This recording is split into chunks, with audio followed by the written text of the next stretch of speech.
PC gaming. It's somewhat of a frontier. These are the episodes of the Quick Save Club. Its continuing mission to explore classic PC games, to seek out new retro and new indie games, to boldly play what few gamers have made the time to play before.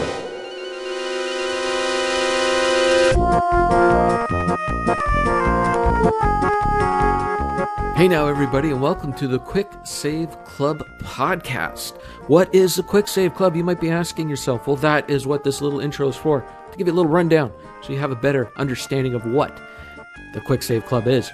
The Quick Save Club is a PC-focused spin-off of the Cartridge Club, where every month we choose a retro, classic, or indie PC game to play. During the month, we discuss our experiences as we play the PC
Well, he went through it was a very excruciating process.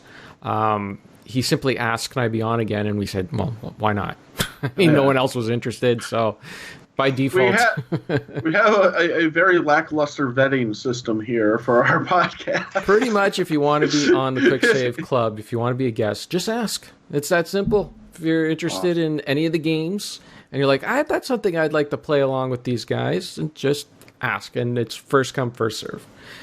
And Vance asked first last month, and he asked first this month. So here he is. I don't think anybody ever asked for this month, so. You are correct, yes. You were the only one. First and only. So Vance, it's good to have you on anyways, because last month we talked about a little bit how sim games are like your favorite genre. So we're talking about sim games, and who better to have on. So what game did you pick to play along with the Quick Save Club this month? I did two. One of them I really didn't realize it would count until today, actually. But the two that I picked was the A10 flight simulator in DCS. I've actually been playing that for a couple months now, and it just fit with this month. And then the second one is sort of a sim/exercise game. It's called Zwift. So that's Swift with a Z in front. Okay. In a way, you could count it as being the game with the most expensive controller. Okay. So Sims is what got me into gaming, watching my dad play flight sims back in the day, and so I just sort of kept doing that.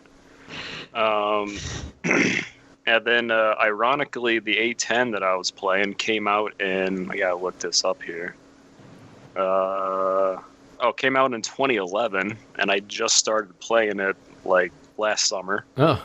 So I've owned it for almost a decade and just started playing it. I know a few people like that. So you're not the only one. Yeah. Yeah, and it's a fairly in-depth simulator. It was developed along with a training simulator for the actual Air Force. And the manual for the game is like 800 pages long, literally talking about everything. Well, Yeah, it's probably got a number of different planes in there, right? That it has to explain. Nope, it's just one plane. One plane. Yep, you learn how to fly one plane. So basically, if you read this manual, you could probably fly a real plane. Oh yeah. That's cool. And when you finally are able to start up the game from cold start, engines off, everything off, to while you're getting ready to taxi to the airport, or taxi to the runway, when you first get to that point, you're like, yes, I hit every check, every switch right in the right order. I hit, waited for all the computers to boot up, waited for the navigation and weapons data to be downloaded from the cartridge computer. It's just like it's a really good feeling. Yeah, it's a really fun game. So does the game walk you through what you're supposed to do, or do you have to read the manual and figure it out? There are tutorials to get the basic understandings, but it's really just like, they just pretty much just dip your toe in the water, but in order to swim, you have to read the manual. You can kind of skip some parts, like for example the navigation. You really don't need to get too in-depth in unless you really like to do all that stuff by hand, instead of using like the mission editor. For example, if you get a error that comes up, if you bank too hard when you're dropping a bomb, you'll get an error, and okay, what does that error mean? How do I reset that? What caused that, so in the future I don't have to do that. So just learning how all those things are is pretty crazy. Or when you get like battle damage, like, okay, I have these warnings going off. What do they mean? What do I have to do? What switches do I got to flip to, prevent fuel from leaking out of my left wing and transfer fuel over to the right wing, or something like that. So, oh, wow. So it's not for the faint heart, but it's when you get into it and learn everything, you just sort of feel like a god. So I imagine it is based on a real plane, real American Army plane, or it's based Air on the Force? A-10C Thunderbolt II, known as the Warthog. It's the airplane where they took a 7-barrel 30 millimeter Gatling gun and said, all right, let's put 2 engines and some wings on it and make it fly. So it's the tank buster plane. So this was made for training purposes? That was originally what it was. And then there was I believe there was a stanza or something in their contract where it's like, hey, can we take this and obviously get rid of all the classified stuff and then make it a game? And they're like, sure. So, and it's one of it was the second one in the DCS I guess universe. DCS stands for Digital Combat Simulator. It's free to play. You get 2 airplanes that are for free. One of them is it's a P-51. It's a high fidelity, so you can use your mouse to click on every switch and move every slider. but doesn't have any guns, so you can just fly around. But then the other airplane, it's a Su-24.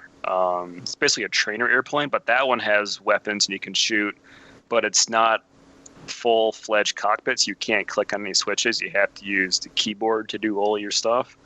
But then in DCS, there's a whole bunch of airplanes. They can do little tanks too. Most of them are full fidelity, so you can click on all the switches. Some of the planes have two-seaters, such as the F-14. You could have an actual human flying the plane, and you can have somebody in back, like Goose in Top Gun, doing the radar and the radios and all that kind of stuff too. That's cool. All in the same plane. So I'm guessing this game gives you a mission to do, like you have to go bomb something or take out a target and then fly the plane back. Is that what you do? Yeah, pretty much. I mean, there are a couple built-in missions. They also have a couple of campaigns. One of the DLC campaigns was actually written by a guy who was in Iraq and Afghanistan. So all the missions in that campaign can in some way be tied to things that actually happened over there. Oh, wow. So it's That's pretty pretty cool. They have like radio chatters. You have to actually use the radio to figure out who you're talking to. If you're, trying to hit the wrong button on a microphone, no one's going to know that you're talking to them. Or if you're in the wrong frequency, you're not going to hear anything. They'll give you coordinates, so you have to type into your computer to figure out where they are, then bring your targeting pod there, find the tank or whatever, and drop a bomb on them. Kind of stuff. Where are you taking off from it? Is it an aircraft carrier? Can you do that? Nope, it's land-based. The free map that comes with the game is in the Caucasus region. Mainly is taking place over the country of Georgia. But you can buy 2 other maps. One of them is in Nevada for the Nevada Test and Training Range outside of Nellis Air Force Base in Las Vegas. And then the other map is around the Persian Gulf area. So it's kind of relevant to today's stuff. Well, that's cool. So I guess you got to think about your fuel and all that stuff too, like how much to take with you. And does it give you like a mission, like you have this many targets to take out, so you got to think about your armament and all that stuff, or is that all done for you and you're just flying the plane? A little bit. Most of the missions, the loadouts are pre-assigned, but you can edit them if you want. As for the targets, like a lot of the missions, you're like, okay, just fly this patrol and see what you find, and someone will, contact you on your radio. Oh, troops in contact, we're here, and smoke is on the enemies, kind of stuff. So it's very, very variable. Basically, you're just supporting ground troops or blowing up tanks or something.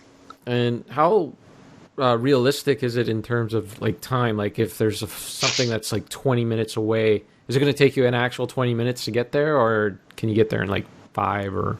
In a single player, there is time advanced, so you can make things go up to, I think, 5 times faster. Okay. But a lot of the missions that I've done, you'll spend 20, 30 minutes just getting to the first point. Right. And then depending upon, what you're doing, you could be over the target area for, 10, 30 minutes. You have to fly another 20, 30 minutes back. Some of the missions can be up to 2 hours long, and those ones you really got to check your fuel and stuff like that. Oh, wow. Cool. Well, that's in depth. Yeah, I'm kind of into like that kind of game. Yeah. The in-depth stuff. Do you get to like refuel like in midair or anything like that? Yep, you could, but it's really hard, and I'm not good at it. So I usually just like, watch my fuel. I'm like, all right, now I really have to go. Do you have like what's your setup for it? Are you just using mouse and keyboard, or do you have one of them flight sticks? Oh, I have the Thrustmaster HOTAS Warthog one. I upgraded actually a few months ago. So it's based on the actual A10 stick. It's got switches all over the place. The stick is metal. Metal. It's badass. Yeah. Metal. Then also I have a track IR, which is really friggin' sweet. Which basically I have an infrared camera, and I have this reflector thing on my headphones. So when I turn my head in the real world, my head in the cockpit will also move. Oh, wow. Okay. So sort of like a mix between like normal video gaming and VR, so it's kind of bridging the gap. Because VR is quite powerful and get that whole screen door effect thing. So Yeah. Cool. Oh, that's awesome. That's neat. What was the other game you played? Sorry, Ryan. I didn't. Oh, that's okay. I was just going to say just how in-depth and just how focused you have to be to play that game. Like that seems like a game you could like podcast and chill while playing, but only after playing it for so long that it's part of your muscle memory, because it just seems so complex. Rewarding, it sounds extremely rewarding, but it's like one of those ones where it's like, yeah, I'm going to listen to some podcasts and play a game, but that's like one of those games you have to earn the ability to be able to relax while playing it, because there's so much you have to focus on, Kind of. I mean, you can make it easier. Like if you're having a hard time figuring out laser GPS guided bombs, you can just strap a whole bunch of rockets and dumb bombs on, and those are really easy to use. But if like you really want to get in depth with trying to coordinate tactics, or have your wingmate lays a target and you find his laser and drop a bomb, and to do the more complex stuff, it does take some time. But that's just sort of like a motivational factor, and of course you can try to find like a training squadron online that'll kind of walk you through it too. But once you just know how to fly, like that's a lot of times the hardest part for some people. It's like, all right, I don't know the physics of flying, or the control scheme, that kind of stuff. But once you kind of understand that, then it's just sort of building on what you already know, and what's the next step? Okay, I haven't done this before. Oh, okay, this didn't work before. How do I try this next time? It's not, Ace Combat where you just jump in and you automatically just start shooting down 50 fighters. It's, the other direction. Yeah, exactly. So where can you get this game still? You said it's free? Like you don't have to pay for it? The base game is on DC. You can either get it through their own website. Mm-hmm. It's published through Eagle Dynamics or through Steam. Oh, okay. Yeah. Is there multiplayer to it? Did you mention that? I can't remember. I'm sorry. Yep.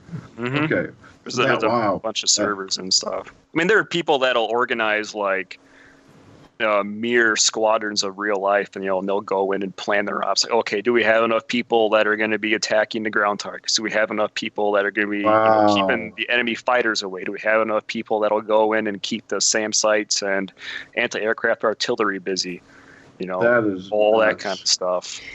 Do you have like a lot of I guess I could say like ex Air Force or people playing this game that might that you could like jump on and play multiplayer with and stuff like that? Because it sounds like I think most of the people that I know of that play it are civilian. Okay. I'm sure there are people out there that play these type of games that are in military or former military.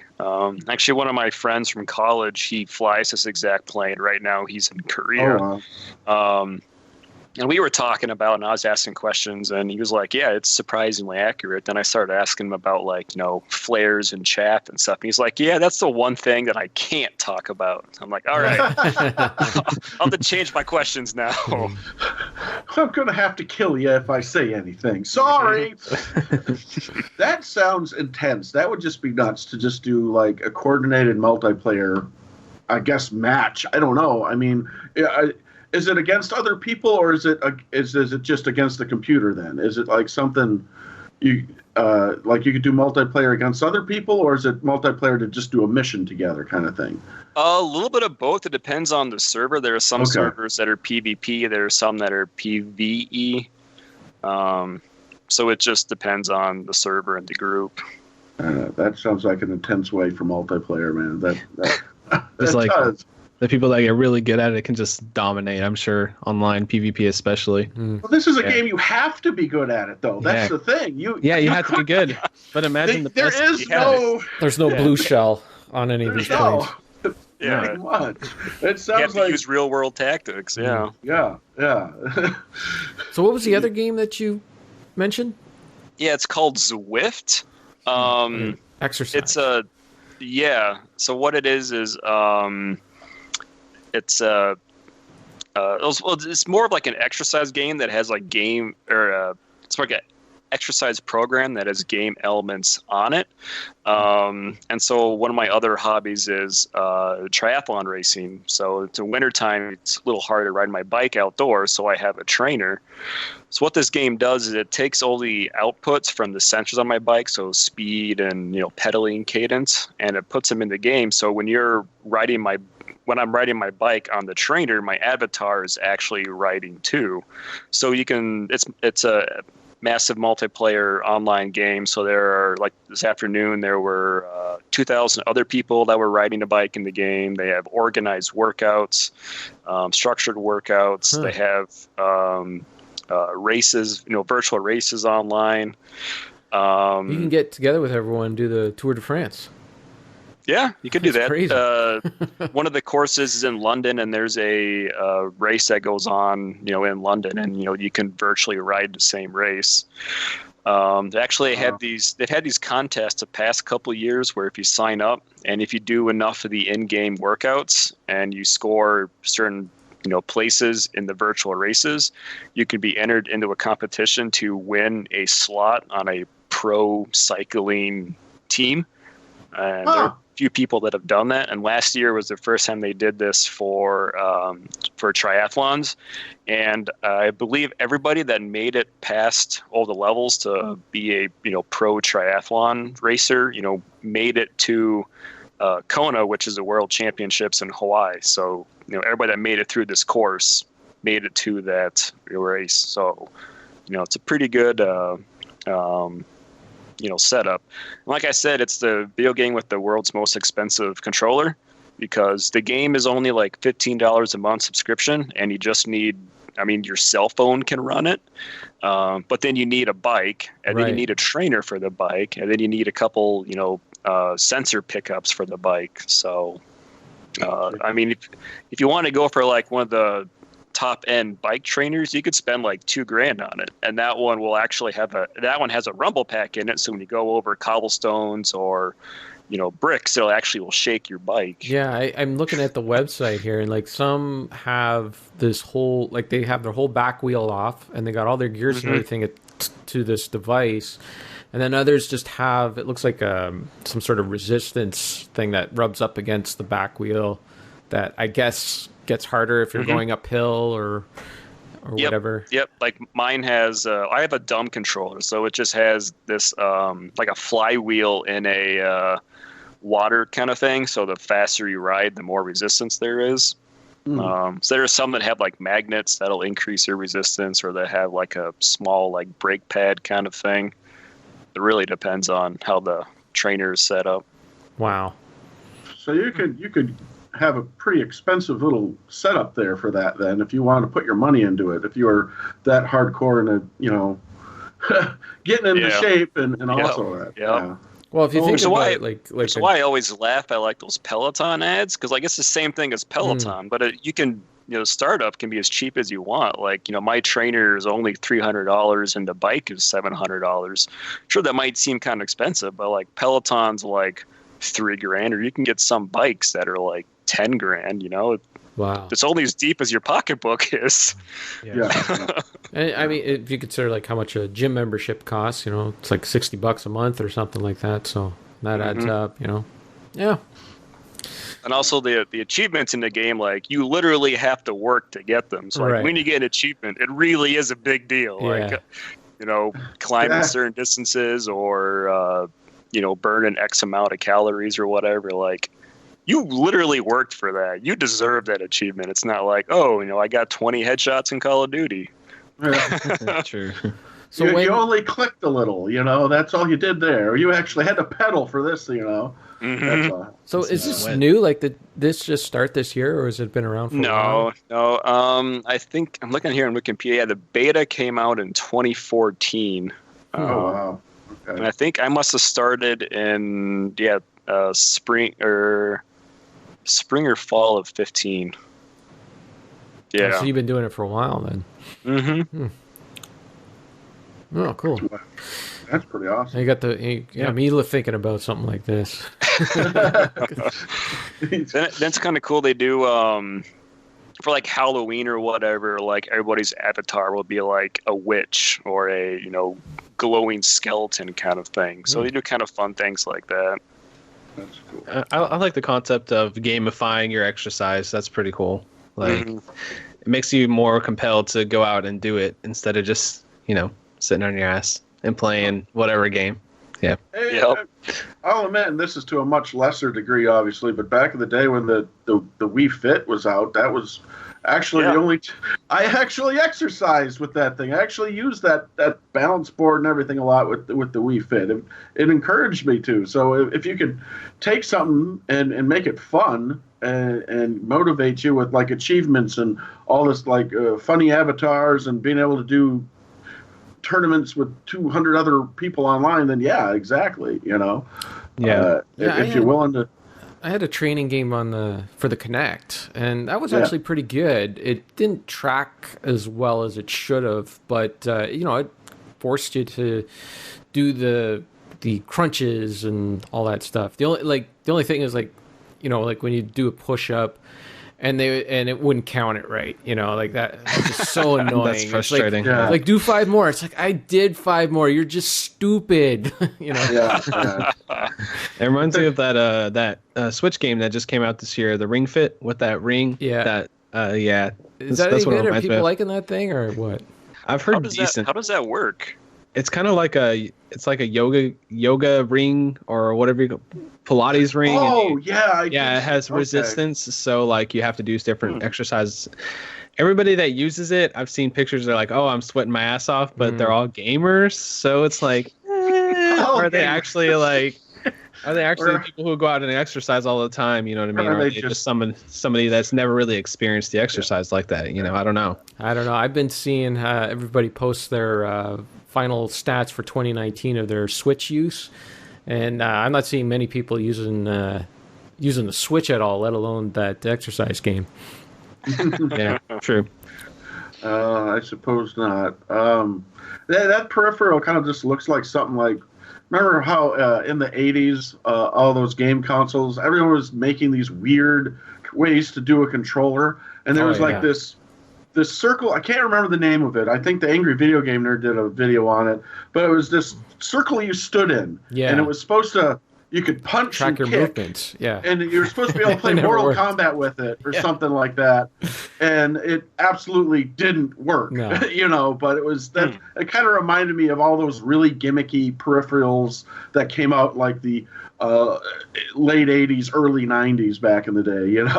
Yeah, from all I can tell, that the Ring Fit, people who have gotten it and used it are having a good time and like actually doing more exercise than they would have otherwise. So that's a good thing, right? So yeah. Kind of like that meme when Pokemon Go came out. They're like, Michelle Obama has been trying to get people healthy and kids moving for 7 years, and Pokemon Go does it in 3 months or something. Yeah, true. Oh my God. I hated that when that first came out, because all you would see is just cars just randomly parked on the side of like parks and roads and stuff, because they wouldn't walk there, they'd just drive there. And for the longest time it would be creepy, because all of a sudden there'd just be a car that would park out front of our house, and they'd sit there for a while. And then they drive off. It's just like, are they Pokemon going, or are they trying to scout my house because they want to rob it later? I don't know. Yeah, my fiance would make me drive around the parking lot for the library and the park very slowly. She's like, "Oh, I'm catching this. I'm doing a gym battle," and I'm just like, yeah, people are looking at me weird. Like, I'm going like, well, there's a cop going, miles. Move along. Yeah, exactly. There's a gym next to this indoor family park kind of thing. They have bowling and laser tag and stuff just like next to my apartment. And so it's a gym. So sometimes I'll like, when it's early in the morning going to work, I'll just park my car right out the front door and, do my, spin thing to get to Pokestop and then just, drive to work. So yeah, same thing. I'm sitting there in the parking lot, 6 o'clock, it's dark out. Exactly. People just staring. What are they doing? Okay, let's get out of the Pokemon Go rabbit hole and get back to sim games. For De-SIM-ber. For De-SIM-ber. Okay, I think we're done with Vance. We've covered all the bases. So now, Ryan, you are up. Oh, wonderful. What was your game for De-SIM-ber? My game for De-SIM-ber is hardly as complicated or as fascinating. Well, I think it's kind of fascinating as what Vance did. I played Tabs, totally accurate battle simulator, which it's just goofy and it's not serious at all. And it kind of was a game to kind of like be like a physics simulator and kind of a game that just was kind of a parody, because for the longest time on Steam, there were all these like battle simulator games coming out. And this one is actually like the only one that's lasted, I feel like, because it's still in early access technically. So I'm technically talking about a game that's not fully out yet, but it's far enough along that it's pretty much a complete game.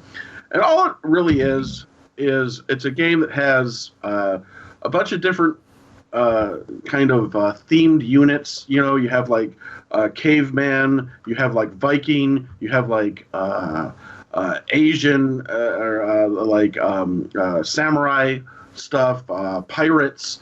I think there was, and then you have like special units and all the different units. All you do is you pick the units you want, and there's blue team and there's red team, and you just go with all these different combinations if you want to do sandbox mode and see what you could do to beat the other side. And of course, that they do have a single player mode where they put you up against challenges, and you only have a certain amount of points to use to buy units and that kind of stuff.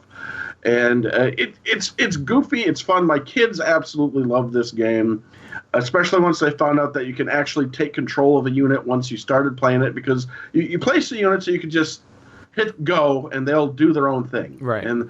And they'll fight each other. But you also have the option to go slow-mo, to zoom around, and if you want to, you can take over a unit, and you can actually use the unit in battle. And depending on the unit, they'll have certain abilities. Some units, the only thing they can do is swing a giant club. Other ones will have special abilities, like they could do a diving attack, or they might have a bow and arrow and stuff like that. But it's doesn't take itself seriously at all. I think you have Leonardo da Vinci's a giant round tank in there somewhere, where I think he invented, what was it called? It was like this giant round tank, and they put it in the game where there's cannons all around the tank, and it spins around and shoots things. Yeah, he had sketches of things. They were never actually built, but they were they never actually built, and ideas. But they put it in this game. Okay. They have that kind of stuff. I think also with that they have ballooners, which basically they're the equivalent of, I guess without saying anything, trying not to be controversial, but you know, they're kind of like suicide bombers, but they're not. But what they do is they have this backpack with balloons, and they run up to the unit, and they grab the unit, and then they hit the button, and the balloon takes them up into the air. So they're hanging onto the unit, and they're flying in the air, and then they drop the unit once they get up high. But the problem is they have a balloon, so that unit usually falls too and dies. But it's just all these weird and goofy stuff. And the fun thing is seeing like what you can do with the lesser units to take on some of the more OP units, like giant mammoths or a giant yeti or stuff like that. And then seeing, like, in a lot of the single player campaign kind of has that, where you only have these units that you can use and so many points to use them, but you have to go up against this insurmountable odd. And so it's kind of fun trying to figure out, okay, so how can I win at the skin of my teeth, you know? And that's kind of how it goes. But yeah, it's fun, it's goofy. I was going to try to do like a racing simulator too this month, but I just hadn't been able to do any of that stuff. But yeah, it's definitely this is the game I go to if I just want to podcast and chill and play a video game. Usually I'm playing Tabs and listening to something and, you know, having a little chuckle. But it's fun, and if you have kids, they absolutely love it as well. It's a fairly newer game too. Like I guess the beta released in April, according to Steam. Here, I'm looking at the Steam page. Are you looking at Steam? Okay, it says April 4th. Is it officially out, or is it like early access? It's early access still. It first came to be. It says here on the Wikipedia that it came to be because of a game jam in a Swedish castle. and it's by Landfall Games. And so there was like a free version of it for the longest time, and that's where I first came across it, was the free version. And that is saying here around like July 2016. And so now like they expanded upon it. And I think the free version just had certain units and only had one thing, and it was probably just an updated version of their game jam, which if anyone who doesn't know, a game jam is something where a bunch of usually indie game developers all come together, and sort of brainstorm for a 24 to 72 hour period. And by the end of it, usually, they come up with games. It's kind of just like a crash course and brainstorming and trying to come up with good ideas for games. So that's what a game jam is, for anyone who doesn't know. And so it kind of started from that. And it's kind of fun when you actually look back and you find out that a lot of these games came from an idea from a game jam, because that's kind of cool. It's just kind of like a think tank for gamers. Yeah. But it's incredibly positive reviews on here. Like it says by critics and users, it's all overwhelmingly positive. And like I said, it's still early access, but you can download like custom campaigns and stuff like that, which users make. So once you're done with the single player on it, there's tons of free, obviously free, user-based content. And then apparently down the road, they're going to actually make it so you can make your own units as well, instead of just a campaign. So that would be interesting. So you'd actually be able to make your own unit to put in the battlefield. But yeah, I mean, it's a simulator in the most basic form, because, it's very cartoony. Mm-hmm. And I think the word simulator is tongue-in-cheek. And it kind of uses the whole physics simulation thing. Like, they all have a weight to them, and it's fun. Like, an explosion goes off, and you just see rag dolls flying everywhere, and that kind of stuff. And that's what kind of makes it fun for my kids, because my son plays it, and he likes to pause, because you can pause time, and like it'll just be that perfect moment and where you can pause time and you see just goofy little scene happening, and he takes a screenshot or calls me, oh, look at what I made here, that's so funny, but it's fun, and hopefully down the line they might like make like a multiplayer to it, but I don't know. Is it like all randomly generated and you just have to or is there like set things that, like mission stuff? The sandbox mode is you can do whatever you want. Okay. You can put the units on both sides, red and blue. So the missions, the ones one side is already made up, and then you're given a certain amount of points, because each unit has points. Obviously, the lesser units are going to be cheaper, so you can use a bunch of them. But the stronger units are going to cost more. So you have to have that balance where, when doing these missions, do you spend all your money on just doing a bunch of cavemen and hopefully they can overwhelm a woolly mammoth? Or do you pay a little more for some archers, pay a little more for some stronger units, but in doing that, you're going to have less units because obviously you spent more on the more expensive ones. So, like I said, there's actual strategy to it. Like, the sandbox mode is fun, but when you actually do get to the missions, there is strategy to it, because you're given, limited resources, and you have to balance well with the units that you're given. Do you spend the big bucks, or do you do middle ground or whatever? So it is serious in that sense, but sometimes it just comes down to random luck, which is not very fun for some people, but I still, I find that kind of hilarious. Yeah, it's goofy. I've seen gameplay of this game, and it seems like just a good time, honestly. Oh yeah. And the fact it's still in early access, it means they're just going to keep adding a bunch of stuff to it, and which is fun. And the developers are very active in the community, and they're always talking to people. So that means it's got a pretty bright future. Is there overwhelmingly positive? Any indication of what the end date will be, like when it actually does get out of beta? I feel like these developers are kind of like with Starbound and like Terraria, where they don't want to take it out because they just keep thinking of things to put in. And so there are these kind of developers where they just keep adding stuff, you know? Yeah. And so they themselves, I don't think, know when it's going to be, you know. It says the release date is, well, no, it doesn't say that. Okay, that's when it... Are the yes. What they're adding in there, is it free or it's not extra DLC? Everything they add is free. There's That's no cool. DLC. Everything they add is free to it. And they did a lot of new updates this last couple months. Like for Halloween, they added Halloween-themed units. So they had like a very OP unit, which is basically just death. And it has giant frickin' death tentacles coming out of it and grabbing everything. And you literally could just throw 100 normal units at it and it just wrecks them and all that stuff. And then they have like pumpkin bombs where there's just bouncing pumpkin bombs. So yeah, I was kind of hoping they'd do like a Christmas update and they'd have like Santa Claus and bombing elves, but they haven't done that. But yeah, it's...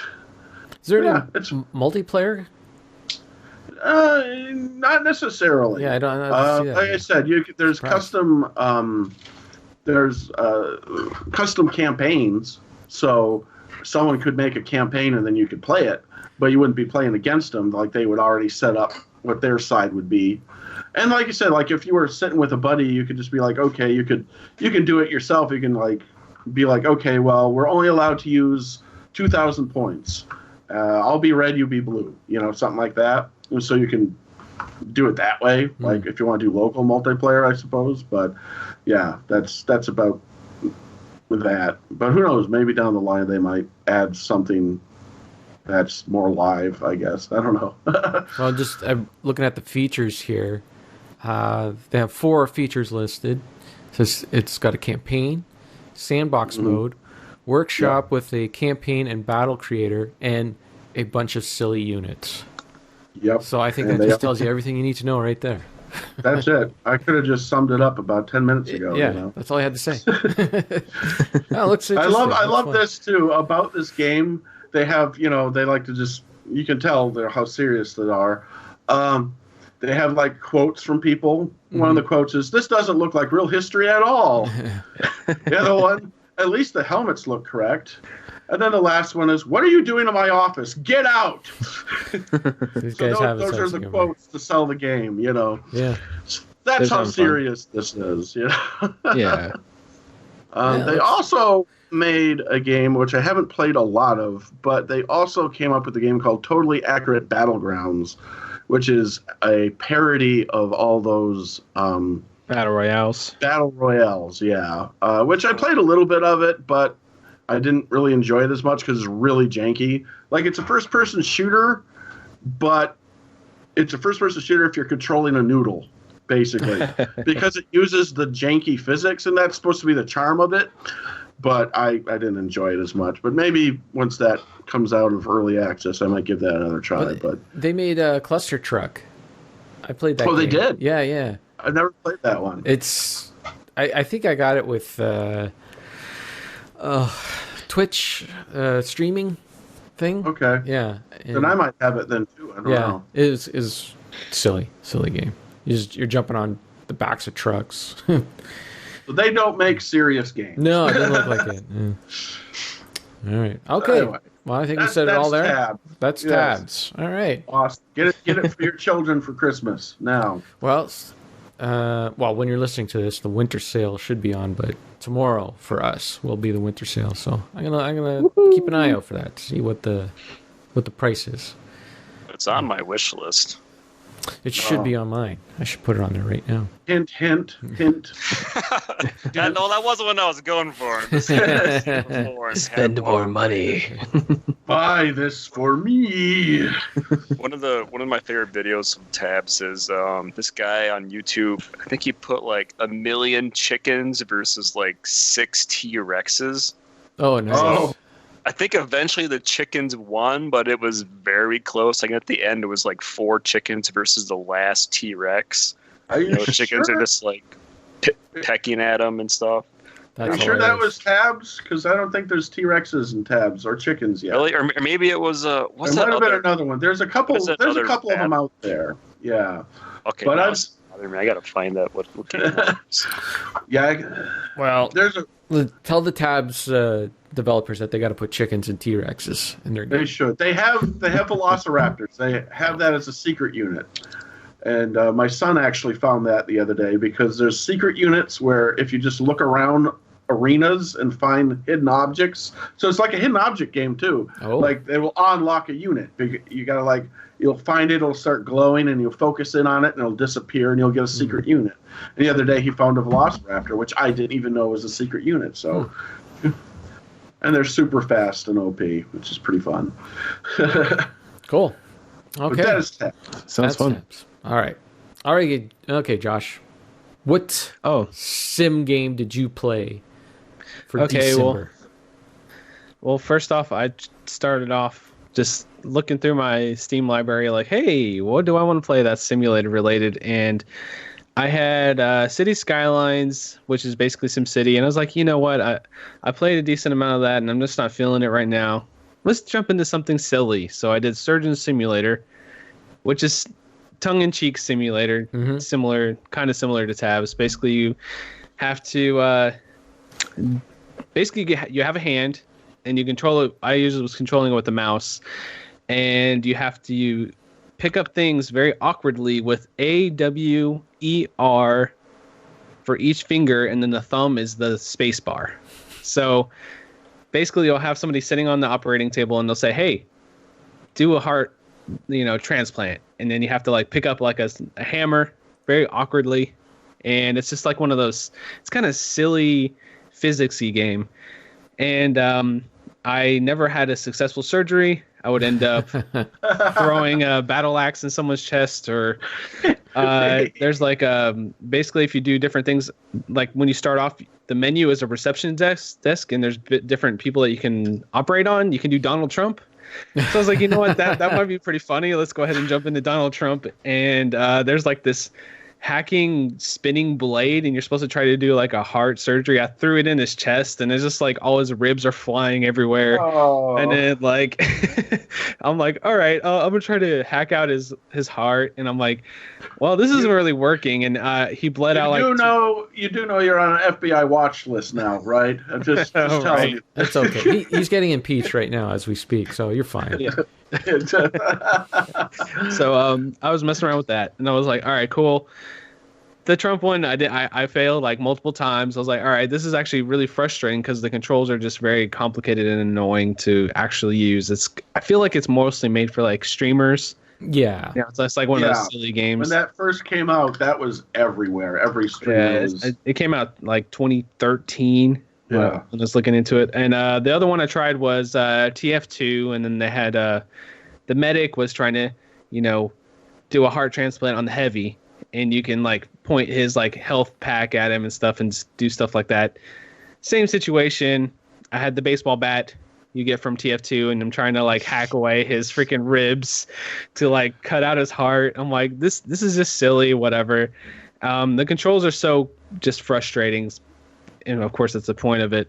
And I tried that out for a while, and I was like, I'm not really feeling this. This is stupid, but it was fun for the time I had with it.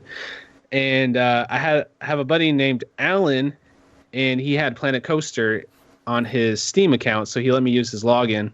So I logged in on his account and played Planet Coaster.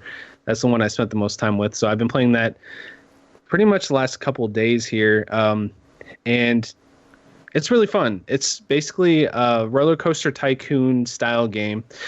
It's actually from the developers. The developers are Frontier Developments, and they actually made Roller Coaster Tycoon 3 with Atari.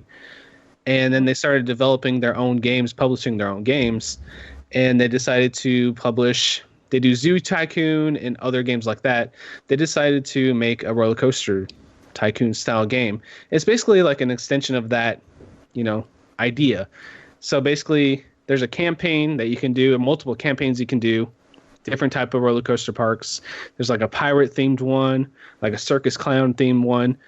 And basically they'll drop you in and say, hey, make sure this, roller coaster park does well. and you have to manage the happiness of the people coming in and riding roller coasters, make sure they have bathrooms, make sure there's security officers patrolling the park, making sure that you have trash bins everywhere, making sure that you're making a successful roller coaster park. And I had a lot of fun just messing around with it because they actually have like a roller coaster builder in there, so you can make your own roller coaster.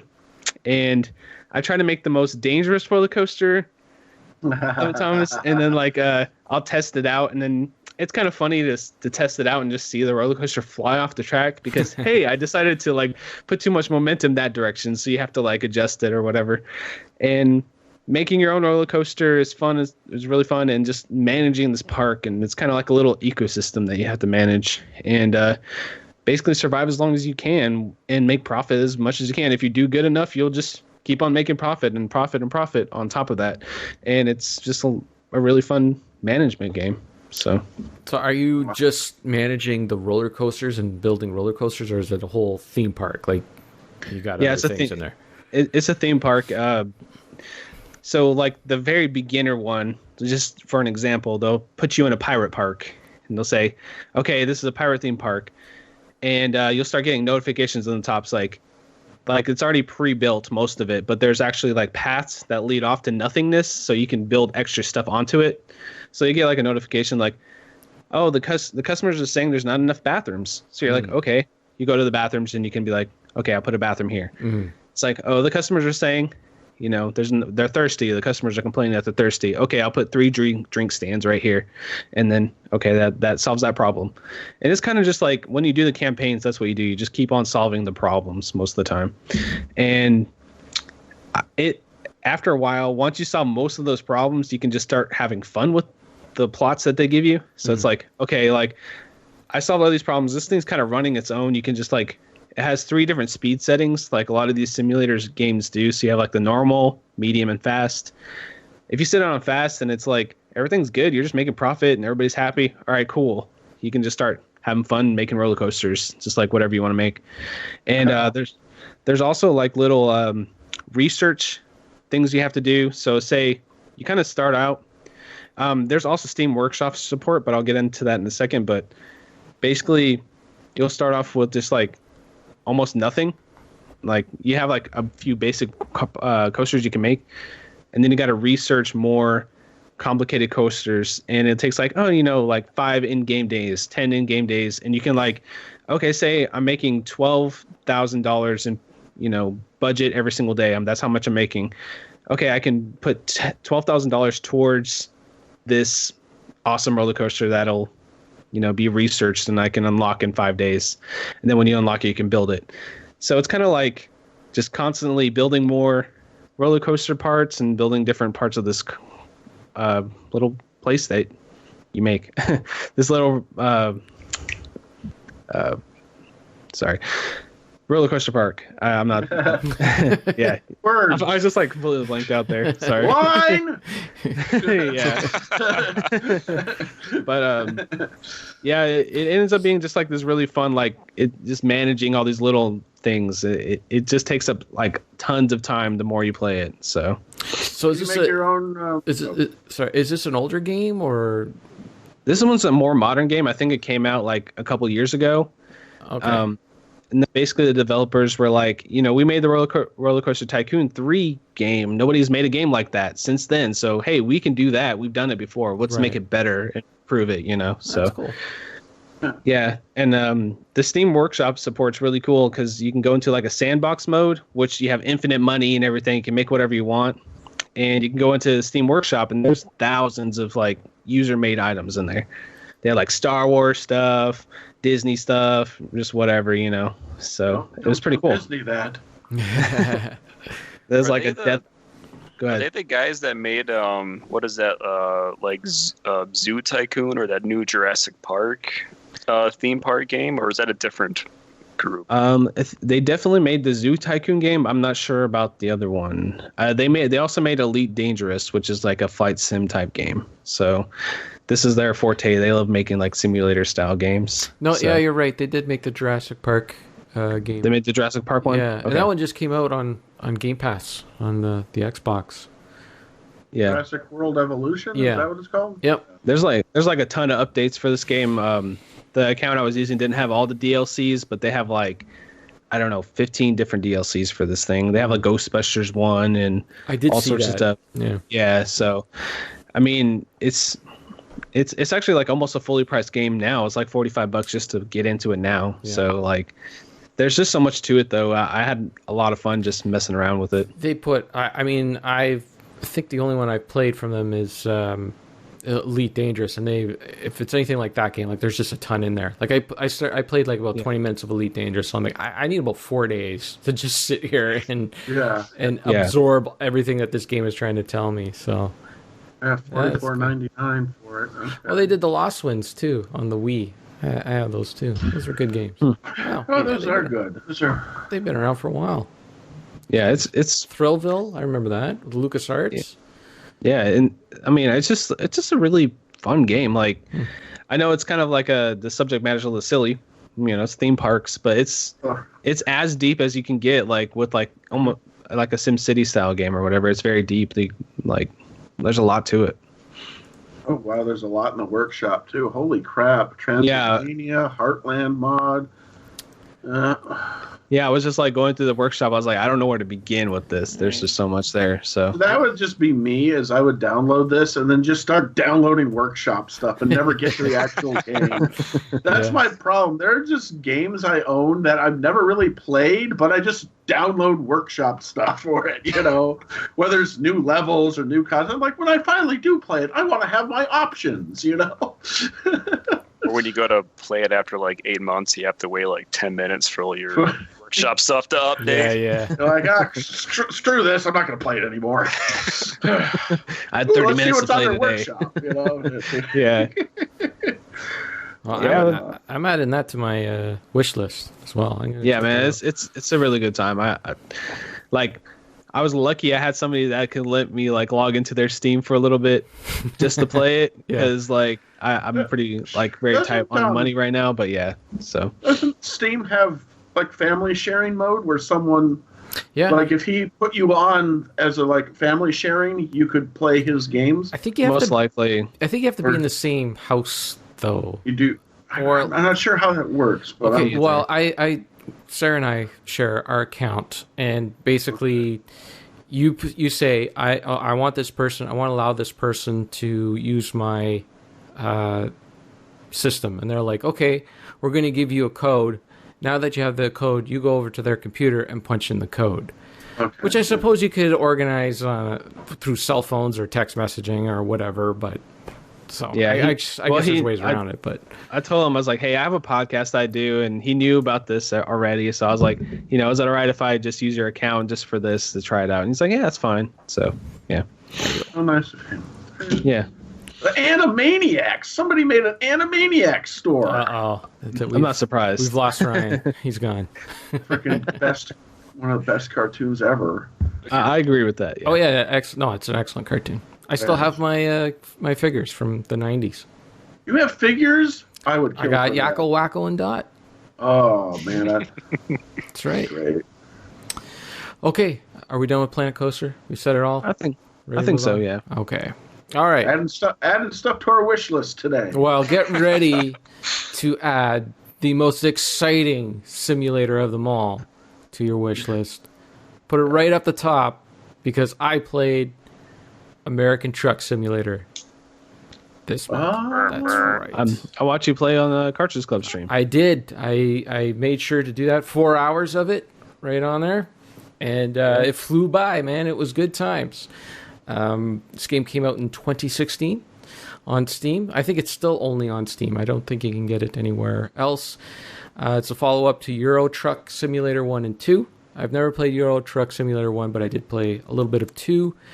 But really 4 is like their new hotness. That's the one that they update all the time. And these games are a spiritual successor to 18 Wheels of Steel, which is something I messed around with a little bit back in the day.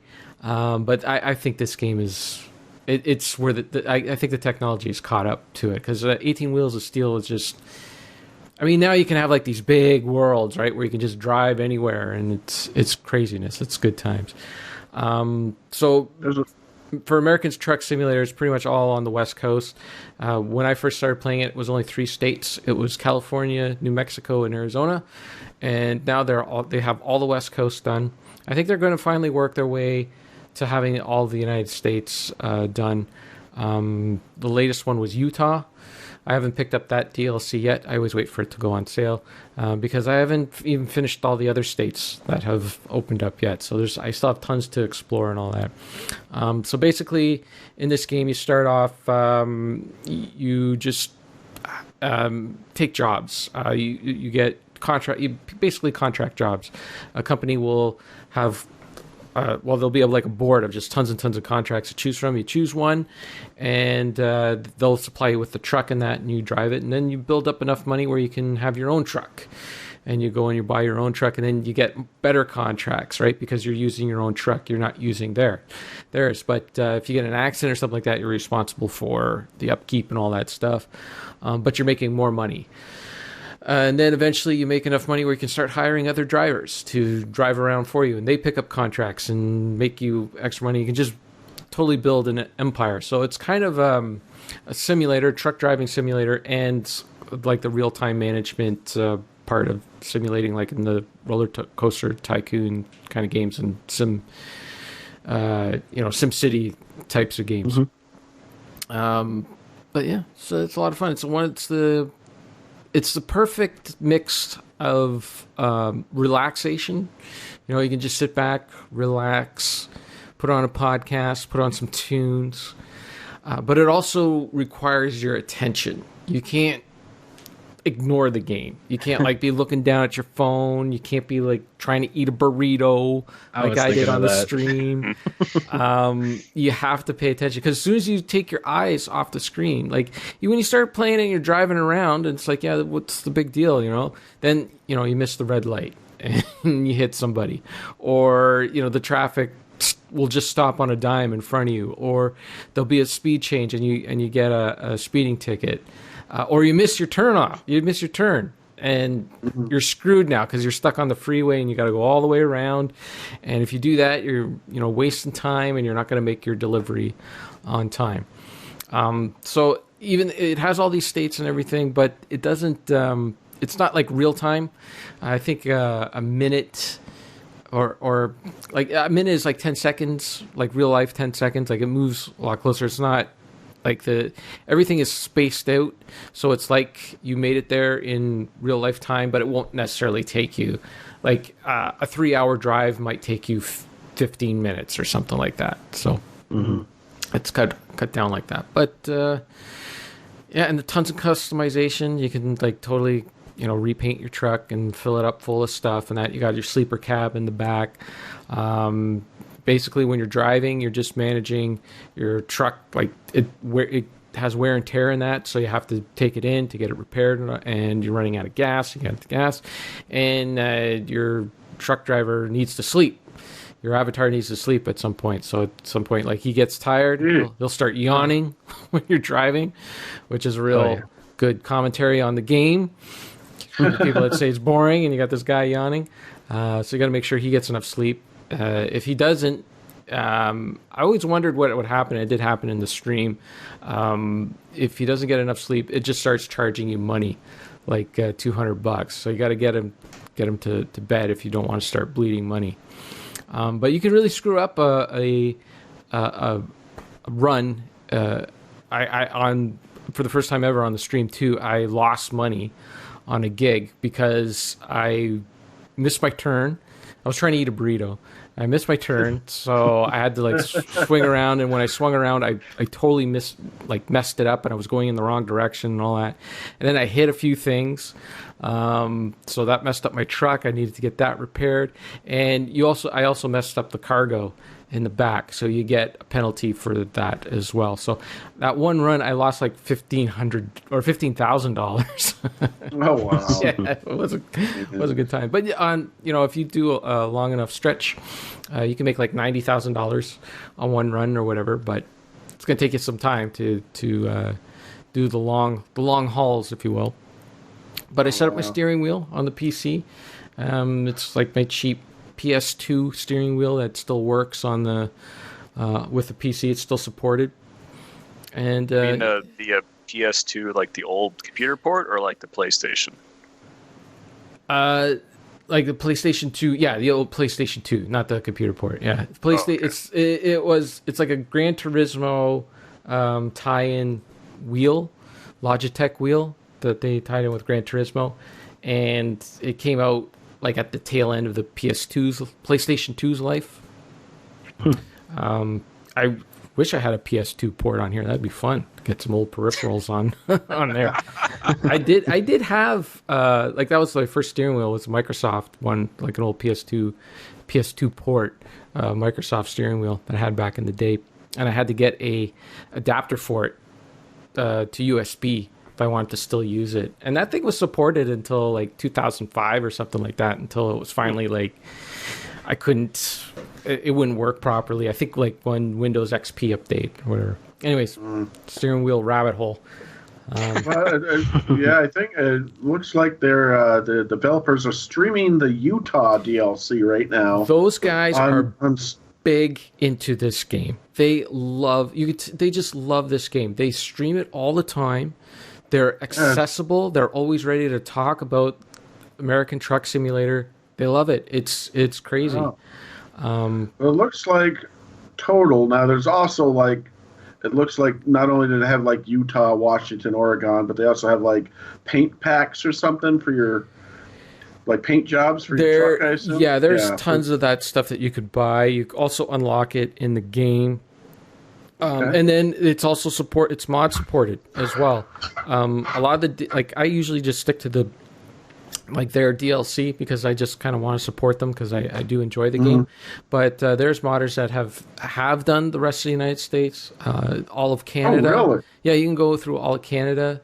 I mean, they made all of Canada. Yeah, I mean, it's like not. A modder has. It's not like not as good as how the developers would have done it, but well, yeah, like there. I mean, it's not like as good as you'd think, you know. Like you can't just like drive by your house and be like, "What's up?" Yeah, like it's not. Yeah, it's not that detailed, right? Yeah, I have their published map of Oregon with all those stops, and I mean, there's a lot of big cities, but I mean, you can't just like go driving and just go for a jaunt to the dirt woods in the woods, or a dirt road in the woods. There we go. Yeah. It seems to be mostly just the major highways and interstates. Which is fine. I mean, that's what most truckers do. Yeah, and I mean, like most towns, like they'll be just like a couple of streets and some stores and whatnot that you drive by, but it's not in detail. Is it all just generic stores, or do they have like sponsors? There's Walmart in there. Well, is Walmart in there? That was a mod that I put in there to make it a little more realistic. There, and also because it's important for you to kind of know what you're driving. So when you go in and you have a lot of the game's generic names, you're not exactly sure what it is that like the company is until I'm pretty sure there are people that get to know all the stuff and that. But when they're name brand stuff, it's like, okay, Best Buy. Okay, I know I'm just hauling electronics or something like that. But when you take a job with like Tesla, then like, okay, I'm hauling like expensive Tesla cars, So you kind of have to figure out like, it depends on your driving skill and all that stuff. Like what kind of, like if you want to take something that's a little more risky, that's going to be more fragile, I guess. How fragile your cargo is going to be. So if someone gets in an accident or whatever, like even if somebody hits you, you get charged for the damage in the thing, because the game feels as if you should, you should avoid all accidents, which I guess you should, but sometimes things aren't your fault. Like real life. Well, like when a car rear ends you, it's like, how's that my fault? That's not what you're gonna do. Yeah. So don't play it like Grand Theft Auto. Don't play this game. Well, you can. You actually drive unlimited. You actually can. Like you can turn that stuff off if you want to. Not in multiplayer, but in single player. If you don't want to, like if you just want to blow through all the red lights, you don't want to have to worry about speed limit or whatever. You can go in and you can turn all that stuff off. That's what I was gonna ask. Yeah. Like the sleepy thing or having to stop for gas. Like if you just wanted to drive and chill. If you just wanted to drive, you can do that. Like you could show. Like that's, to me that's a little too boring. Like I like having the Well, challenge no, in there. but sometimes you just want to play the game just to relax and not have to worry about that extra stuff. I'm just saying for me. I'm just saying for me. Well, I'm not judging anyone else who wants to be a big baby and not follow the rules. So what does it matter? I mean, I'm not judging all the big babies out there that can't handle it. Oh, for crying out loud! I'm just saying. If you want to relax a little and not have to worry about blowing through a red light, Yeah, that's it. There is baby mode in there. You can turn all. Yes, there is baby mode in there. Right. Oh, geez. It also give you a wobbly pop when you reach your destination. Good. It better give me a wally pop, because if I don't get that wally pop, I won't play the game. No, it's like play the game how you want to play it. And that's why they put all those options in there for you. So, you can make it as real as you want. It's not as realistic as flying the A-10 there, but it's to me it's like. You don't have to do like 18 things before you can turn on the truck. No, you can actually just hit the gas pedal, and that actually will turn it on, put the car in, or turn your engine on. So that just takes the immersion out of it. Yeah, you can hit the E button on your keyboard. That turnkey simulation. I'm sure there's some wheels out there that have that where you can turn a key and. But you don't do that anymore. You push a button, right? You pull down on the brake. I still have keys for my car. Me too. I mean, Ryan, you got a refund for this game, didn't you? So yes, I bought a refund. Look at you, Josh. Everyone thinks you're so innocent and everything, and there you are stirring it up. The pot. Just stirred that pot right up. Eh? Oh my God! Throw more gas in the fire. Throwing some gas in the fire, but no, I don't know. I played a little bit of it, and it didn't help that my 5-year-old was sitting right next to me going, "Now go really fast, Dad!" And he's like, "Come on, run into him! Run into that guy!" And I was like, "I can't do that in this game. It's a simulation." What you do, Ryan, is you quick save. So you have yourself a save point, and then you go and you run and do what your son says, and then when you're ready to play the game again, you quick load. Quick save. Yeah. But the thing was first off, I was having issues with the graphics on it, and then second off, I was trying to do what the tutorial was telling me to do, and it wasn't letting me do it. I got to the location. There was this glowing area I was supposed to go. I backed into it. I drove into it. I stopped on it. I shut off the car. It wouldn't progress me any further. So for some reason, I don't know what was going on. And then I'm just like, okay, well, I'll see. Yeah, backing in the game is the toughest part of the game. You were having trouble with it when I was watching you. Yeah, I don't do it. I don't back in. I just you could there's 3 levels. You can go like full on back it in. You can just drive straight, like they'll give you like an easy place to park, or you can just hit the E button. They'll say, you want to just skip all this and just hit E. Yep, I don't want to do any of that. So, again, all the options are there for you. If the winter sale comes up again, it will be, and it's a good price. Give it a shot. What I'm thinking would be kind of cool, and I think I tweeted this at the start of the month or something, that Microsoft's newest flight simulator has that whole thing where you can fly over your house and stuff like that. Because we all know we have like Google Map technology and stuff like that. And I think they even have like a 3D view that you can do with Google Maps and stuff. Like it'd be interesting here in the future if they were able to incorporate that into a driving game. That would be awesome. Something like that, where you can literally just drive by your house or go down a dirt road that's not marked anywhere, or something like that. That'd be cool. It would be a huge undertaking, but again, like if Google Maps can write a program to, go down to street level and 3D animate a building there, then how close are we to having a game where, the next Grand Theft Auto is literally you can have a Grand Theft Auto game in your town or something like that. Yeah, that's cool. Wouldn't that be? Have you seen what they've done with the VR, with the Google Maps, where you can actually go down with VR and look around in Google Maps? No, I don't have VR, so no. Yeah, I've seen people do it. It's pretty cool. That's cool. Really, I haven't tried that. I should. That's awesome. Yeah. Yeah, I should mention, too, that American Truck Simulator does support VR, which is really cool, because then you can look around in your truck cab and check for traffic coming. That's pretty cool. Yeah. I know Test Drive Unlimited 2 did a 1-to-1 scale map of Hawaii, or the Big Island, I think another island. So every road that you could drive on was a legit road. Obviously, they changed some of the buildings, but it was all, 1-to-1 scale. It would take you 40 minutes to get from one side to the other side of the island just by driving. Wow. That's cool. I keep meaning to get to those games, but just haven't.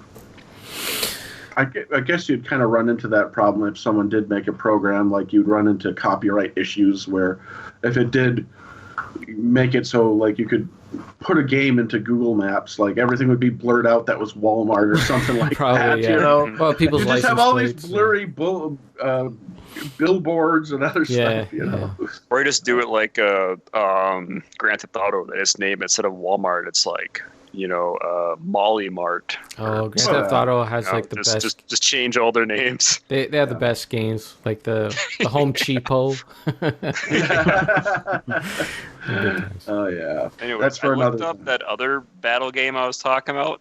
It was Ultimate Epic Battle Simulator. That's the one that I saw with the million chickens versus six T-Rex. Similar name. They're pretty much the same thing. It's just a little bit different. That's why I got the two confused. Well, like Ryan was saying, it kind of started off as a bit of a parody, right? So I'm not sure if it was a parody or if it was the first one or if it came about because it was parodying the other ones. So I'm not sure if it started it or if it, just perfected it or actually was the popular one. So I'd have to look at the date of when that other one came out, if that came before or after Tabs was made in 2016. So I guess, I don't know. Well, believe it or not, we are not the only people to have something to say about simulators. We do have a couple of other community members that chimed in and had a little something to say about their favorite Sims. Awesome. So should I turn it over to our director of social media? Sure. And say, hey, who reached out to us and said, hey, I want to talk about Sims as well? Okay, first off, we got Pam, which is Cannot Be Tamed on YouTube. And where did Pam reach out to us? She reached us on the Discord channel. Okay. There we go. In the Ask Quick Save tab there. And she said her favorite Sims are Theme Hospital and Afterlife. And Afterlife is like a Sim City, but you're building a heaven and a hell, complete with rewards and punishments and angel/demon training centers.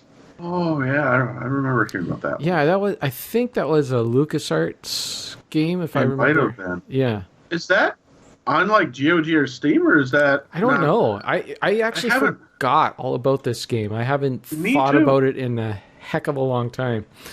When did it come out? Like 90s. In the 90s, because I remember a PC Gamer having a review in it back when I used to collect PC Gamer, and they liked it too. Yeah, I haven't seen it. I always have. Afterlife on Steam. Yeah, it's on Steam. Oh, awesome! I might have to put that on the wish list. Put that on the list. There you go. Put it on the list. Look it up. It's a pretty interesting premise. Yeah, I played another game kind of like it, Black and White, which was... Yeah, I remember Black and White. Yeah, that was Lionhead, who eventually went on to make... Peter Molyneux. That's right. Who went on to make the Fable games. Yes. But yeah, I don't think I ever played Afterlife. I just remember it being a LucasArts game and one that I wanted but never got. Yeah, it's on GOG as well. It's actually $2.79 Canadian right now on GOG. Yeah, I'm so not what? It's like 2 cents American? Yeah. It's probably 99 cents, probably. Or $1.50. On GOG? Yeah.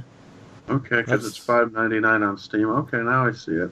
Okay, now it's coming back to me. Yeah. Release date January 1st, 96. 96, yeah. Yeah, I was 6 years old. Now that I'm looking at it, I totally played this. Played this back in the day. I was like 5, so I don't know. Yes, young Josh. Yeah, I never saw it. Y'all until just now. youngin. I was in my 20s. Yeah, same Storm. to you, Kat. Yeah, Hey, kitty. she had to speak up.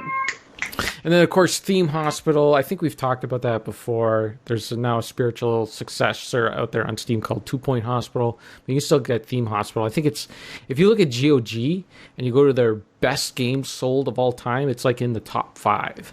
That was a Bullfrog game, and it's fantastic. It still holds up. Awesome. Yeah, it's I another have time that. management game. That's one of those games I bought a long time ago and never played it. I think I have it on GOG. I played it like so much back in the day. It's just like a silly hospital. Yeah, time management there's game an with- opening cinematic where the doctor has like a chainsaw or something. I can't remember and that. and yeah, it's just like it's butch fun, silly concepts. Just fun, silly. Like people get the flu and they start puking everywhere. You got to hire janitors to clean up the mess. And they all have like silly diseases like light bulbs for heads and just crazy stuff. yeah. It's good fun. That's good. Okay. Anyone else reach out to us, Josh? Yes, we got Round 2 Gaming. He actually responded on both the Discord and on Twitter with a similar response. That is efficiency. Expect Mr. Dean nothing Lasagna. else from Dean. Yes. And he says, as a kid, I wanted to be an entomologist for many, many course. years. So always I had an affinity for Sim Ant. Like, My most played... sorry, I just want to say, like most kids, what do you want to be when you grow up? A fireman, policeman, astronaut. Dean wanted to be an entomologist. Like, Bugs are cool. Bugs are cool. I guess so. All right, Joe so Ryan was showing his copy of his physical copy to us here on the cams. Bought it at a Goodwill. nice. My most played sim game though is probably Roller Coaster Tycoon. Hey, it was the one PC title that was strong enough to pull me away from Diablo, which he was on our Diablo episode as well. That's right. Yeah. Cool. Sim Ant. I don't think I've ever played Sim Ant. That's another game that I know and see all the time, but I've never played it. I've seen some I gameplay. That's about I it. tried it once and didn't really get into it. Do you guys remember? I think it was early 2000s. Maxis put a whole bunch of games into like sim packages, so you can get like Sim Ant, Sim Yeah. Safari. Yeah. Yeah, and Those I were had, good I had a deals. couple of those. Yeah, they were really good. I had a couple of them, and one had Sim Ant, and I didn't really get into as much as the other ones that came with the package. Yeah, they were on a roll, those guys, with all those sim games. Like, I love, of course, Sim City. Played that to death. It was that and Railroad Tycoon. Those were like my 2 go-to games on the PC. And then, of course, when The Sims came out, that changed everything. That was crazy. I thought Dean also had a comment about Gran Turismo. I can pull it up real quick. Can't What was the remember- exact? I can't remember what he said. Oh, that's right. He broke controllers while playing Gran Yeah. Turismo 3. Yeah, on Really? Discord, he says, unless you count Gran Turismo 3, which is a PS2 game, which has single-handedly resulted in more broken controllers than any other games. And then you, Kevin, said, once you go Forza, you never go back to Gran Turismo. That's right. Forza. Yes. It's, Oh, Forza is so good. yes. I love Forza too. Forza- I love Forza Horizon the most. That series. Yeah, that's. I'm not a big fan of the Horizon ones. I like the dedicated track ones. Really, I love Horizon as well. That it's like just silly. Like it's just that's an arcade racer. But I like both. Like there's room in my life for both Forzas, the simulator and the arcade stuff. And Gran Turismo just always seemed like a chore to me. Like It we kinda gotta is. grind to get your license so you can go race, and then Forza's just like, no, just go race. There you go. You had to get your license in that game. Yes, Yes. it's ridiculous. Yes. Wow. That's like a staple of the series. Like you start off every game where it's like, okay, if you want to race these cars, you need to get your license, and then so you have to pull off a certain maneuvers with the car. So I think you have to do like 180 spins and all this stuff just to drive, just for the privilege to drive it in this game. Yeah, there was I think it was Test Drive Unlimited 2 had the same kind of feature where if you wanted to go up to a different class or whatever, you had to take a driver's test. And for me, the tests were always harder than any of the actual races. Like once you were able to drive, the off-road class or the, R series supercars, then it was like, all right, cool, I can go buy a Bugatti and just go crazy on the highway. Right. But until that point, it was like, oh, you have to, do this track and do the handbrake turn at the exact minute and, get your time within 3 seconds of whatever. Yeah. Well, do you remember so many rage quits after that? Just trying to get them. Have you guys played the original Driver? Yeah, that was a game that there was some statistics someone told me about. It was a YouTube video that they say the tutorial for that caused more people to quit the game than any other game that came out that year because the tutorial was so freaking hard and frustrating and so vague. And they said it's a shame because once you got past it, it actually was a really good game. It's a beautiful game. It's gorgeous. It's fantastic. It's but the they have you in this garage trying to do pissies and slides and all these weird things on a checklist that you don't know what you're doing. It's meant to show you like everything that you could do in the game, like all the tricks and everything. But yeah, they just make it so hard. Like they're difficult moves to pull off, and it's like you need to have some time with the car and learn the car. It was almost like what the final boss should be. Like that should have been like the final thing, not at the beginning of the game. But quick plug for my channel, Buried on Mars on YouTube. I actually have a little instruction video that tells you how to get through that. Oh, really? Yep. I'll show you how to get through it. See, I don't know, like when it comes to racing games, I just go pure up arcade. Still, probably my favorite. And I know this came out on consoles as well, but for my PC game experience, I used to play the heck out of Need for Speed 3 Hot Pursuit, and it actually had split screen multiplayer on the PC, which was something that for some reason took forever for games to do on the PC, is split screen multiplayer. And I don't know why, but that actually did. Me and my friend would play it all the time, and it was fun because one of you'd be a cop, the other one would be the racer, and all that kind of stuff. Well, remember the mod support for that game? It was insane. You could there was back in the day you'd actually go to a web page to download all these mods, and they had every car. They had like the 18 van, Roscoe's squad car, Boss Hogg's car, Knight Rider, whatever it was. Like they had mods for it, and you could just race around. And they even had the DeLorean from Back to the Future, and you drive around and leave fire trails behind you. That's nice. I don't think I had the internet at the time when I played it when it was new, so I don't know. I don't even know if I wish I did, because I don't even know if you can buy that anywhere. You probably can. No. You can't? Okay. Origin has Need for Speed 3? Mm-mm. The earliest one they have is Need for Speed Undercover. You can't get any of the old original ones. I don't know if those were the best. I love those. Those were the best. And to get them to run, those old games to run on Windows 10 it is very cumbersome. Probably a pain in the butt. I'm looking through my stuff right now, and I'm wishing I could find it, but I'd have to look. But yeah, I remember playing. I just loved that one so much. I really like the Underground series on the Xbox, Underground 1 and 2. Yeah. Oh, yeah. Yeah, speaking of simulation, I was getting like flashbacks to that series called Stuntman. Have you guys ever played Stuntman? Oh. I recognize the name, but I never played it. Basically, you gotta. It's pretty much a simulation game because you have to do like stunts in the back lot of like a movie studio. Mm-hmm. It's like a PS2 game.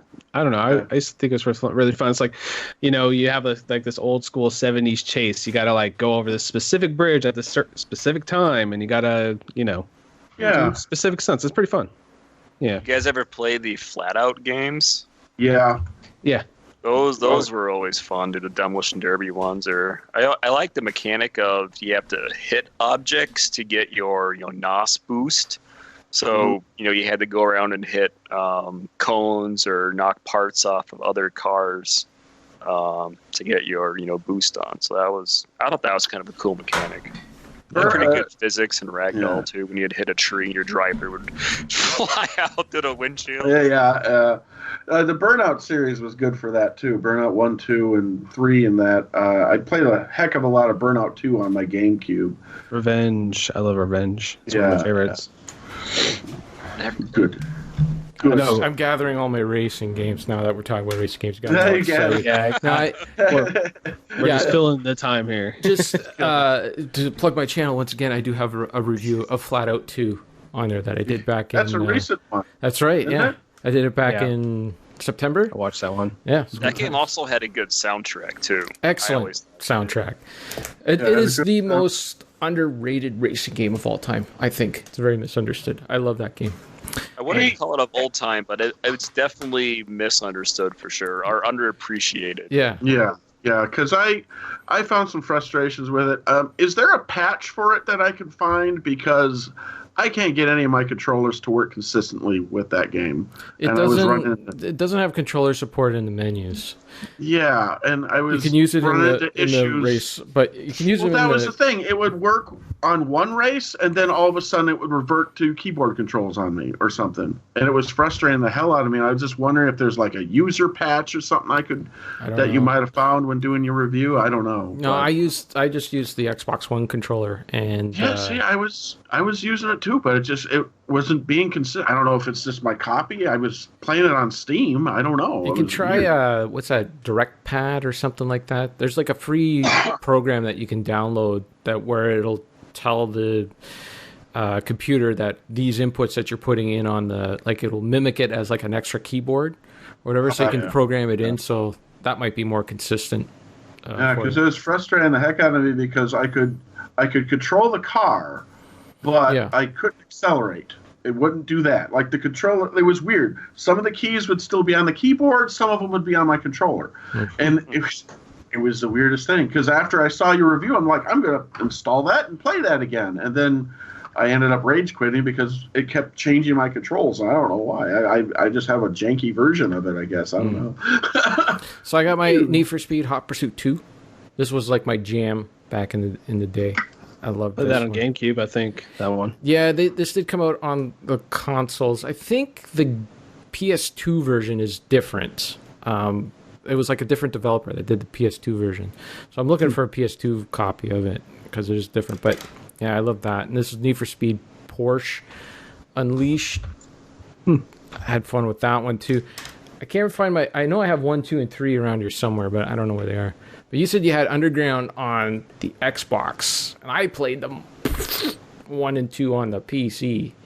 I played on my PS2. I played those on PS2, yeah. Oh, man, those were so much fun. Then Need for Speed Carbon, Collector's Edition. It's a good game, too. And Need for Speed Most Wanted, the original Most Wanted. I love that game. Yeah. Those are good times, man. Now they're just a pain in the butt to try to get running on.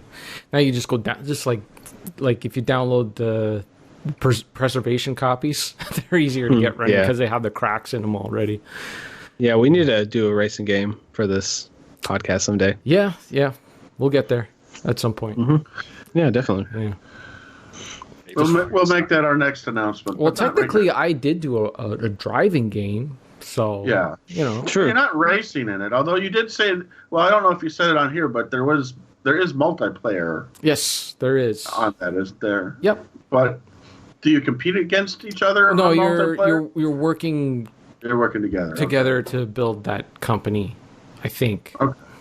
From what I remember, from what I know, I've never actually played it multiplayer myself. Like it would be interesting if you had the same contract and they were just who can get there fastest without breaking the law, It'd be cool. Follow the rules version of Grand Theft Auto. You have to stop at all the stoplights. I mean, you get to this point since you're playing multiplayer that you just happen to be right next to each other at the same stoplight. And you'd be like, oh God! And you're just looking, but you have to follow the rules.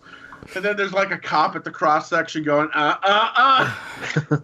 That's the version I want to play. Or they'll end up sort of being competitive speed walking, where everybody breaks the rules, and the point is, whoever wins has the least amount of deductions or whatever. Yeah. Okay. One at the same time. All right. Let's wrap up the sim conversation so we can get out of here. I think we said it all anyways. So. Oh, yeah. Yeah. Yeah, I think so too. All good.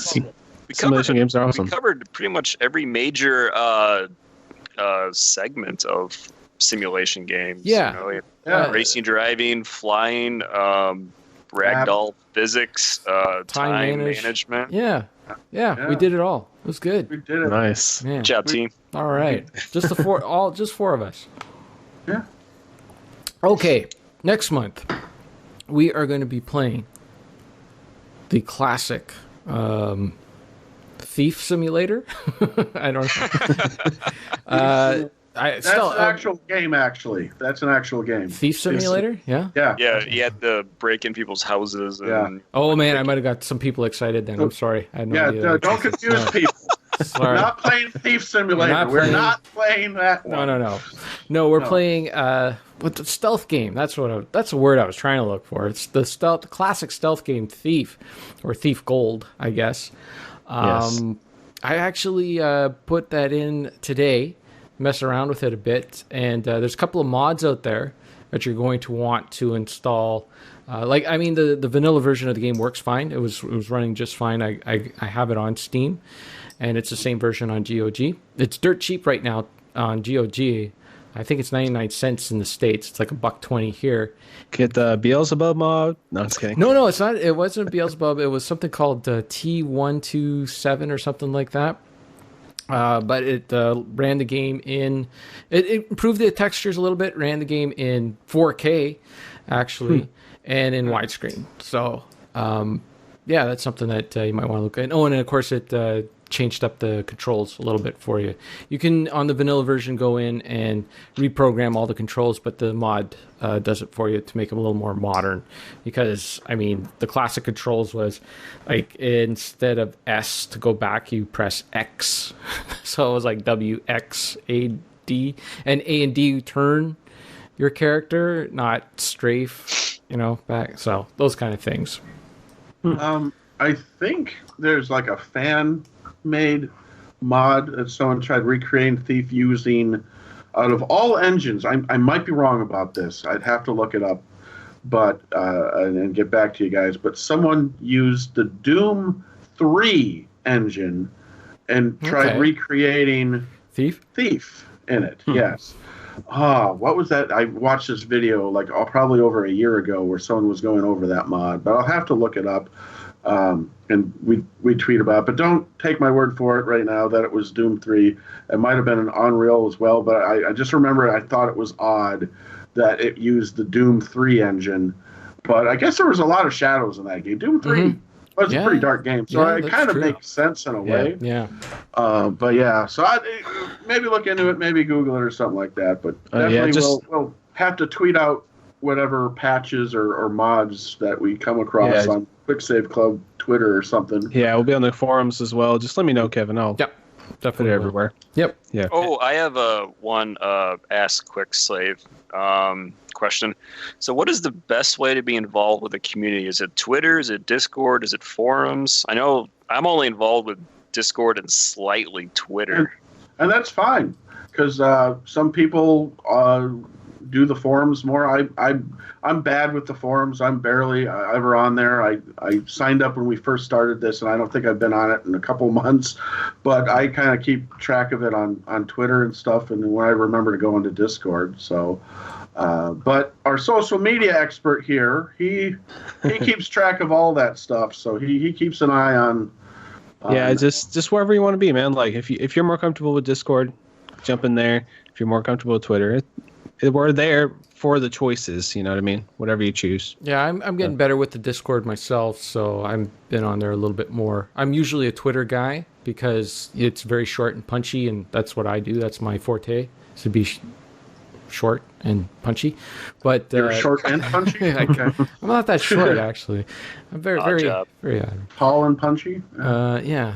I didn't want to say average and punchy. Punch is good. Yeah. Sorry, I watched National Lampoon's Christmas Vacation, so when you said punch, I gotta watch that again. It's good. It's good. Got sucked into on TV. Last minute, Ask Quick Save. Here we go. Church. From At church. the Game Grinder. Nice, good old Ooh. church. That He was just our says- that was our Diablo expert, wasn't it? Wasn't he? Yes, sir. Yeah, that's He's right. like our Blizzard expert, basically. That's He loves right. Blizzard.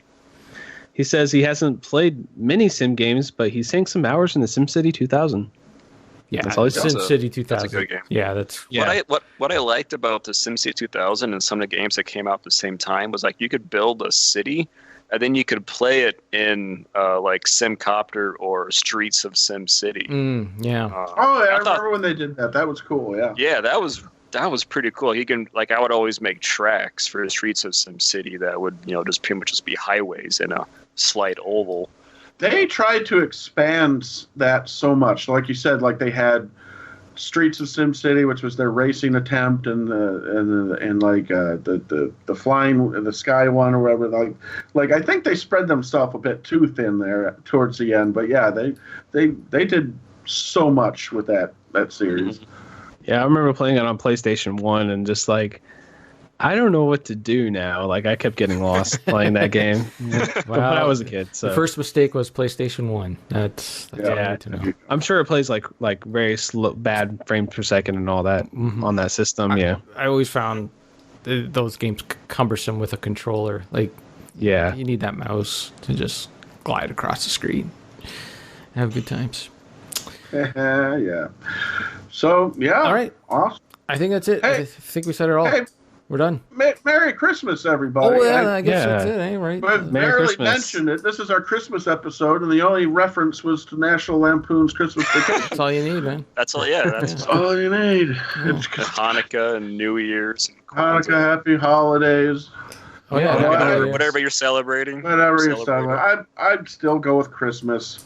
I remember I used to work at a store where there's like, you can't say Christmas, you got to say happy holidays. And I'd be like, really? Okay. Whatever. I always go with the intent. Whatever the person intends. Whatever the intent. I'm not going to get Somebody offended if someone comes says- up to me and says happy Hanukkah, whatever. Well, yeah, you're going to get, I'm not Jewish. What? I'm not Jewish. How dare you? You just assume everyone's Jewish, don't A you? puck's on you and your household. Yeah. It's all about intent, people. Everyone Oh, relax. It's all good. They're happy. The holidays are happy. So just Holidays stay are happy. happy.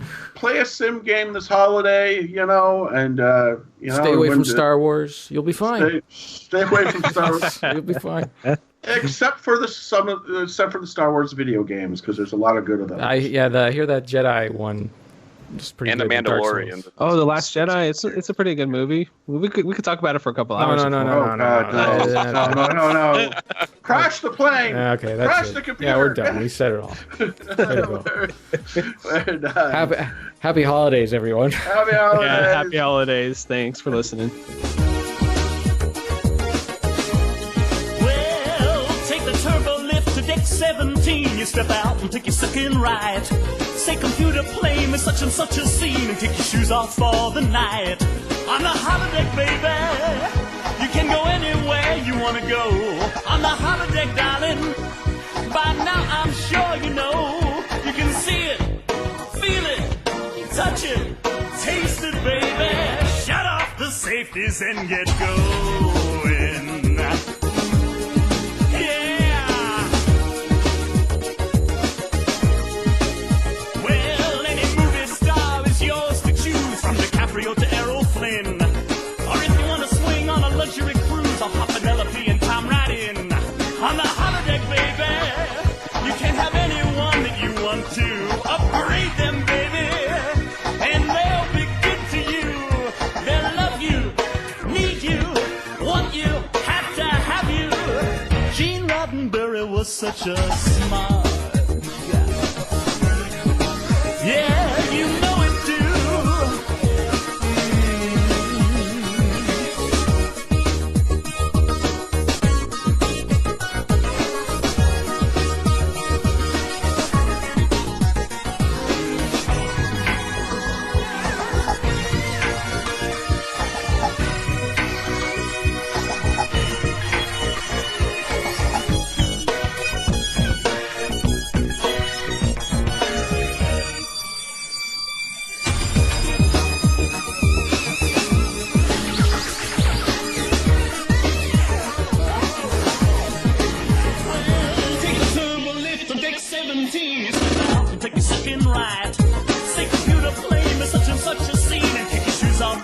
night.